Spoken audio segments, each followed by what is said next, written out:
The human outpost sat quietly near the edge of the forest, its metal walls humming with power. Most nights were calm routine patrols, quiet sky, nothing new. But that night was different. Jason, a young soldier stationed there, noticed something moving at the tree line. His hand went to his blaster, eyes sharp. Then he saw her. She stepped out slowly, carefully. She was young, maybe not by alien years, but she looked young to him. Her skin had a pale violet glow, her eyes big and full. Of fear. Her clothes were worn, not dirty but old, as if she'd traveled far. Her feet were bare. She stopped a few feet away and didn't look him in the eyes. Her voice was soft. "I'm practically an adult human." Jason blinked. He had heard many strange things, but this wasn't what he expected. "What?" he asked, lowering his weapon a little. She shifted nervously. "I'm old enough by my people's law. I just need somewhere to stay. One night." Jason looked at her again, more carefully this time. She didn't look dangerous. She was clearly scared, but trying to act brave. She stood tall, or tried to, with her hands at her sides. Her voice didn't shake, but her body did just slightly. "Are you alone?" Jason asked. She nodded. "Yes, I walked through the forest. I haven't eaten in 2 days." Jason hesitated. He wasn't supposed to bring strangers into the outpost, especially not aliens, but something in her eyes made him pause. She wasn't lying. She was exhausted, hungry, and clearly not a threat. "Fine," he said at last. "One night. But you stay in the outer shed. And no funny business." Her face lit up with a soft glow happiness, maybe. "Thank you, human." Jason guided her to a small storage room just outside the fence. He gave her a blanket, a small ration pack, and some water. She sat quietly, eating with slow, careful bites. Jason stood by the door, watching her. He couldn't figure her out. What was a young alien girl doing this far from civilization? "Why are you here?" he asked after a long silence. She looked up. "Because I don't want to go back," he frowned. "Back where?" "To my world. To the place where they say I belong. But I don't belong there." She didn't say more. And he didn't press. Maybe she had run away. Maybe something bad had happened. Whatever the truth was, she didn't want to talk about it yet. Jason understood that feeling. Sometimes silence was the only way to stay safe. Later that night, he brought her another blanket. It was cold. She was already curled up in the corner, her eyes half closed. "Thank you," she whispered. Jason nodded. "Sleep. You're safe tonight." He left and sat just outside the shed. He didn't go back to the barracks. Something in his chest told him to stay nearby. The next morning, the door to the shed was open. The blanket was folded. The food wrapper was gone. But she wasn't there. Jason looked around, even checked the tree line. Nothing. No tracks. No sound. She had vanished, just like that. No goodbye. No warning. Inside the shed, something shimmered on the floor. Jason picked it up. It was a small, glowing stone worm in his hand. It pulsed with a strange rhythm, like a heartbeat. He held it tight. He didn't know why, but he felt that she had left it for him on purpose. Jason kept the stone in his locker. He never told anyone about that night. Not because he wasn't allowed, but because it felt like a secret meant just for him. Years passed. He moved from one post to another. Battles came and went. Life changed. But he never forgot the alien girl with shy eyes and glowing skin, who said she was practically an adult before vanishing into the woods.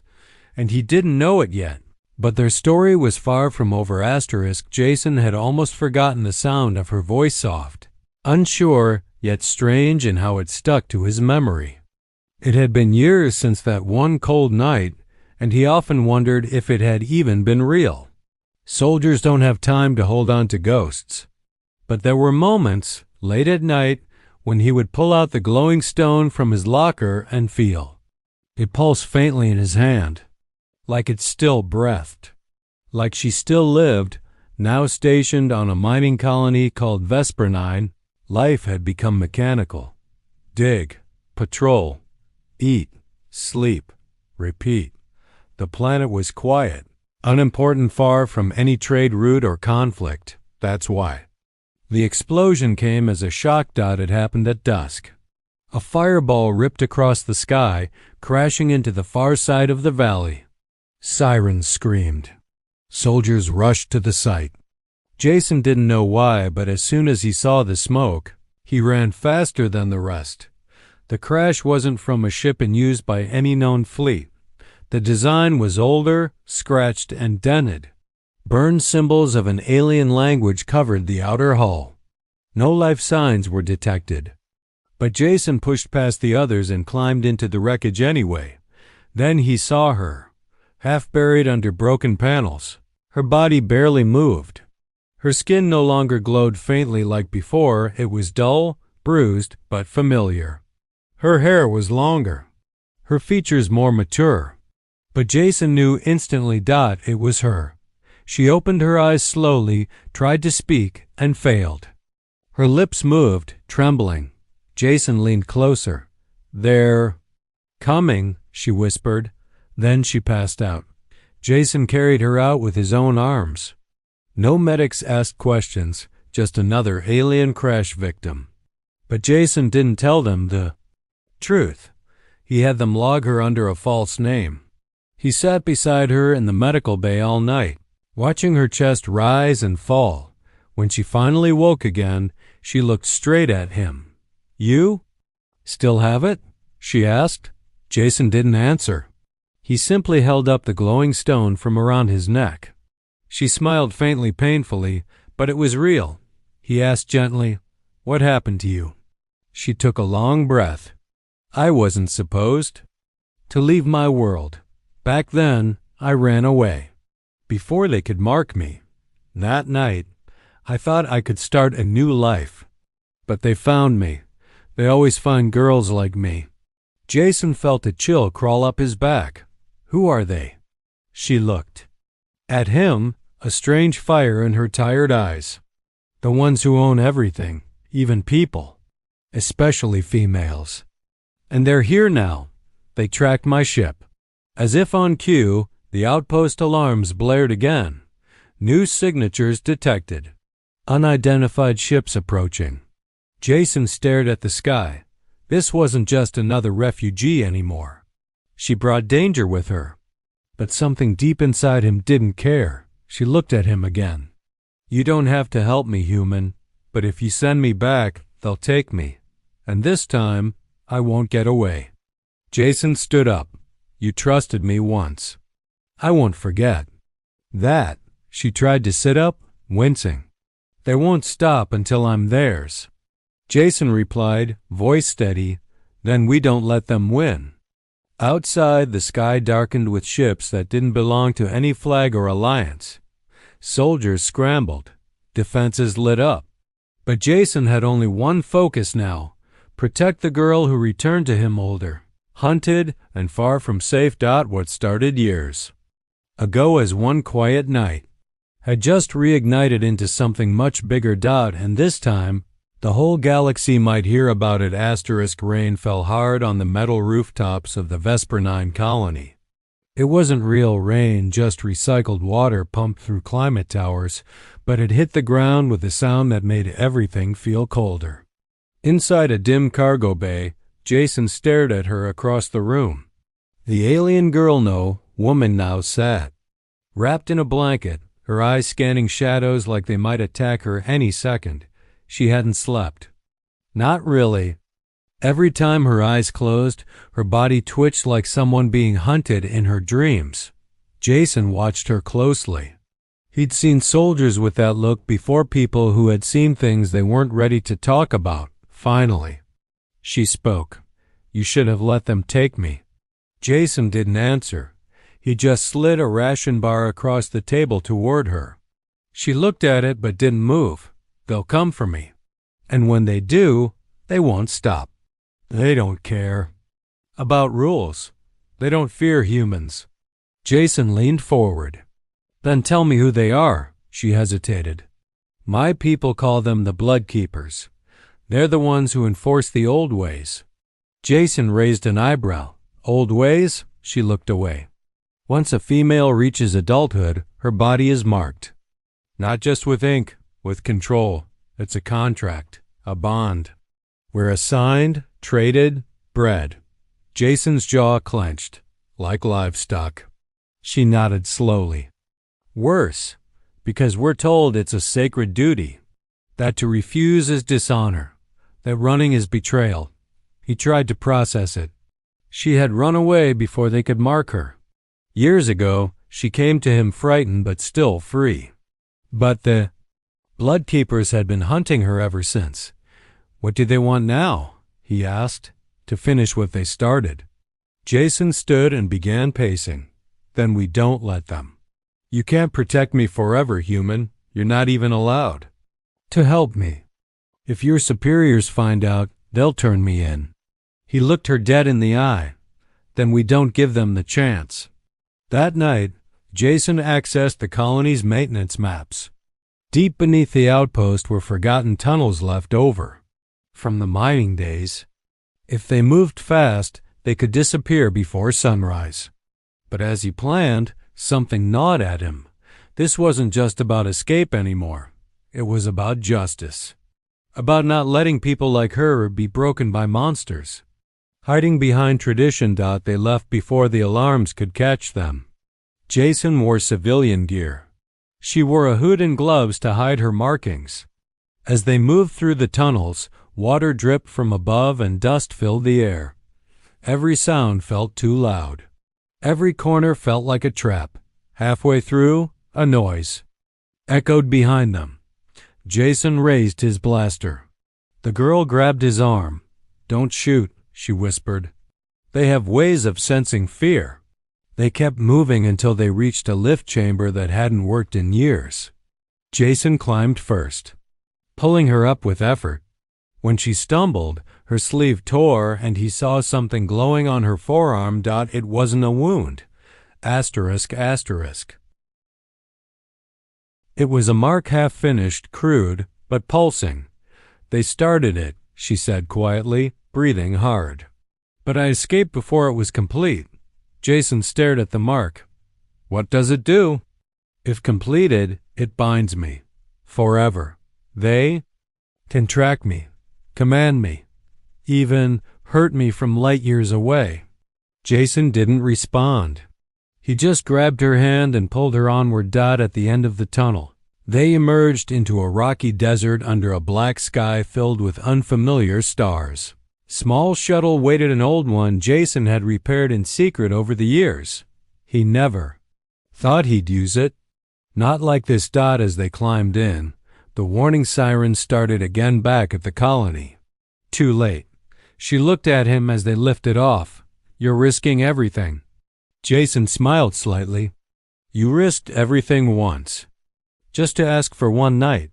Now it's my turn. But neither of them saw the tracking drone hidden in the rocks behind them. The Blood Keepers already knew where they were going. Asterisk. The hidden moon was barely on any maps, a drifting gray rock circling a dead planet. No flags, no governments. Just silence. That's what made it perfect. Jason's shuttle landed hard, skidding across rough ground before sliding into a disguised hangar carved into the stone. Inside, dim lights flickered on, and a group of figures emerged from the shadows. Not soldiers, not hunters, survivors. They were from a dozen different species. Scars on their faces, strange implants on their arms, eyes that flinched at sudden light. But all of them looked at the girl beside Jason with something between recognition and grief. She lowered her hood. A tall woman with scales instead of skin stepped forward. It's you, she said in a voice that echoed softly. We thought you were dead. The girl smiled sadly. I nearly was. Jason stayed quiet as they led them deeper inside the base through twisting corridors and makeshift walls patched. with scrap metal and fabric.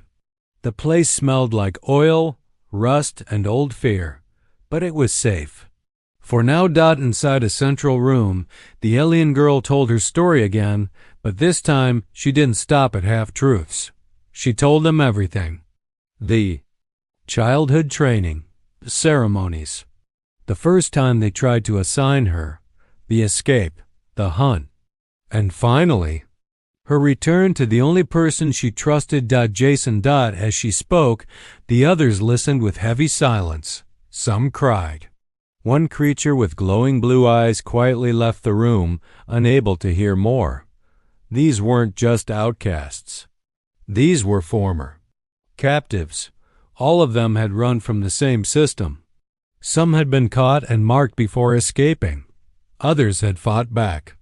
But none had ever spoken publicly. Until now. Jason finally stepped forward.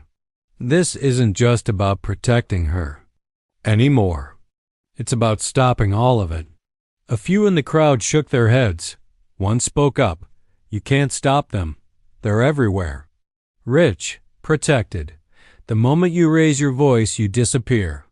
The alien girl looked at Jason. Then, we don't raise just one voice. We raise 100. Jason nodded. We tell the truth. Broadcast everything. Names, camps, contracts. Every detail. They had no real weapons. No army. But what they had was worse for their enemies, at least. Evidence. Some had smuggled out data. One had recordings. Another had blueprints of the marking machines. Together, they pieced together a map of horror stretching across sectors. Jason uploaded it to an encrypted satellite drone. The plan was simple. They would send it to every neutral planet's press network at once. But as they prepared, something went wrong. The moon base lights flickered. The air vents groaned. And then, a warning signal blared through the corridors. And then, enemy ship had arrived. Not just any ship. It was their vessel of oaths, flagship of the Bloodkeepers. Massive, silent, and worst of all, ceremonial. Jason rushed to the control panel. How did they find us? But he already knew. Someone had followed the tracker from the rocks back on Vesper 9. The alien girl stepped beside him. They've come for me, but they won't leave. Empty-handed, Jason grabbed her arm. No, we evacuate. You go with the others. I'll hold them back. She shook her head. If I run again, it ends the same. Another chase. Another hiding place. No more. For the first time, Jason saw it, not fear, but rage. Cold, glowing rage in her eyes. I'm not the same girl you met in the forest, human, she said. I'm ready to fight.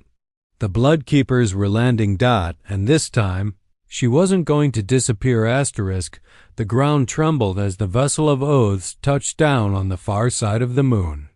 No weapons fired. No alarms rang, just silence. That's how the Bloodkeepers worked.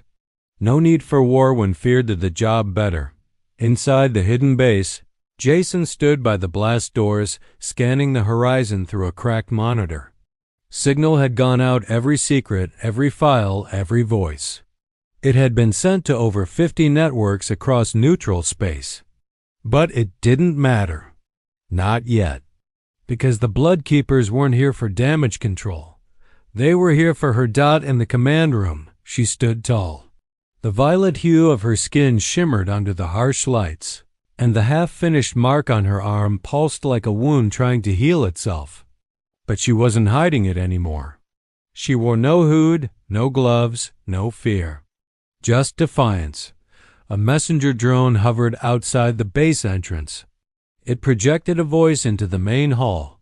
Calm, cold, final. Return the fugitive female.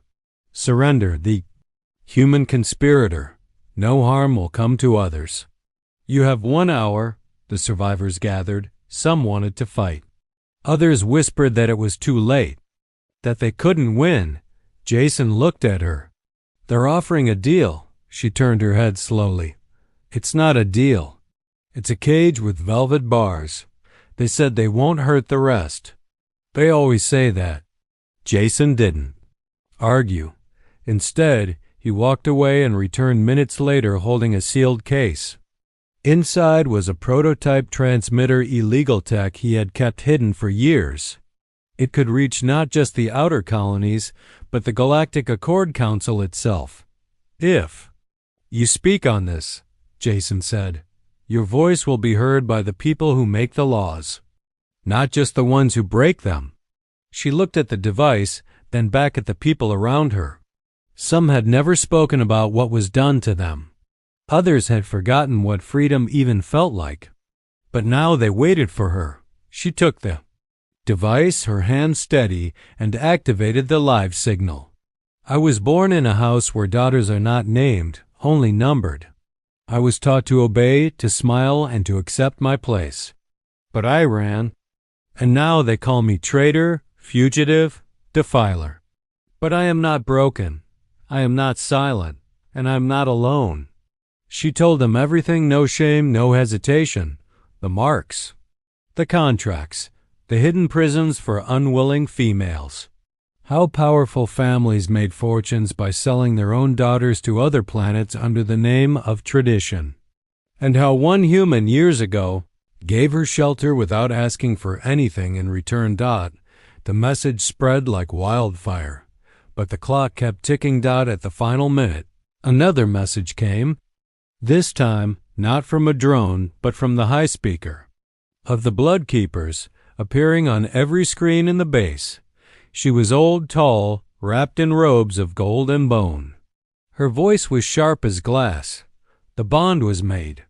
The girl was marked. Her body belongs to us. If she will not return, she must die, along with all who shelter her. Jason stood. Then they leave us no choice. But before anyone moved, the alien girl stepped forward. There's still one law they fear, she said. Jason turned, confused. What law? The bond. Can only be overwritten by a stronger one.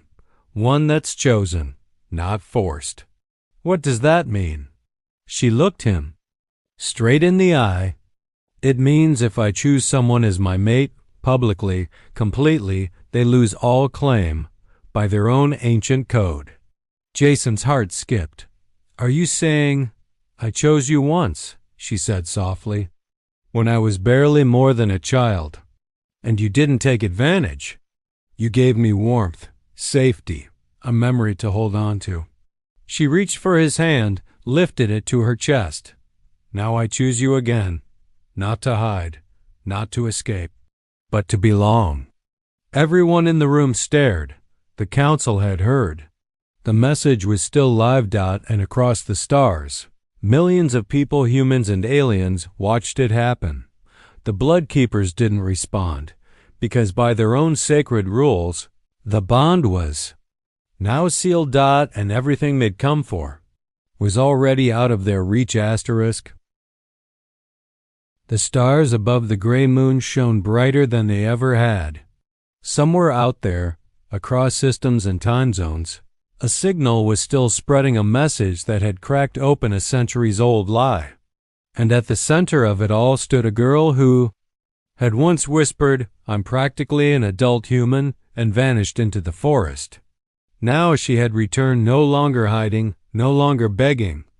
Jason stood beside her, still trying to catch his breath. Not from running, but from what had just happened. In front of every screen, every satellite, every watching world, she had chosen him. Not as protector, not as savior, as partner. The room was silent, as if the entire base held its breath. Then a faint chime rang from the transmission console. A message had come in not from the Blood Keepers, but from the Galactic Accord Council. Jason read the text out loud. Claim recognized. Forced bond invalidated. Immediate cease of retrieval efforts enforced. Investigation pending. The alien girl, his bondmate now by her people's highest law, let out a long, shaky breath. Not from fear, but relief. The kind of relief that only comes after years of being hunted finally end. But the fight wasn't over, because outside, the vessel of oaths hadn't moved. It just sat there. Jason narrowed his eyes. Why are they still here? The base doors creaked open again as the survivors stepped outside, facing the ship that once meant fear and submission. But something had changed now. They weren't the same people who once ran. They were witnesses, proof, and the galaxy had heard them. A long, sharp hiss escaped from the Bloodkeeper ship's bay. For a second, it looked like they might attack after all. But then, something unexpected happened. The ship turned and slowly, with a sound like thunder rolling backwards, it began to lift off, leaving the surface without a word. No threats, no drones, no message. Just retreat. She watched them go, her face calm but unreadable. Jason stepped beside her, brushing his hand against hers. Is it really over? He asked. She shook her head. No, but it started. The other survivors gathered around them. One by one, they placed their hands over the glowing stone Jason had kept all these years. It had once been a symbol of a quiet moment. Now, it was a banner of something bigger. Rebellion. Truth. Freedom. Later. When the council opened formal hearings, she would speak again, not as a fugitive, but as a witness. Others would join her, from colonies and backwater moons and hidden tunnels. One voice had become many. And Jason? He stayed beside her not because she needed protection, but because she chose him to walk with her through the wreckage of the old world into something new. She once said she was practically an adult, but now she was more than that. She was a symbol. She was free. And across the galaxy, millions of girls, some hiding, some hurting, looked up that night and felt, maybe for the first time, like they had a chance too.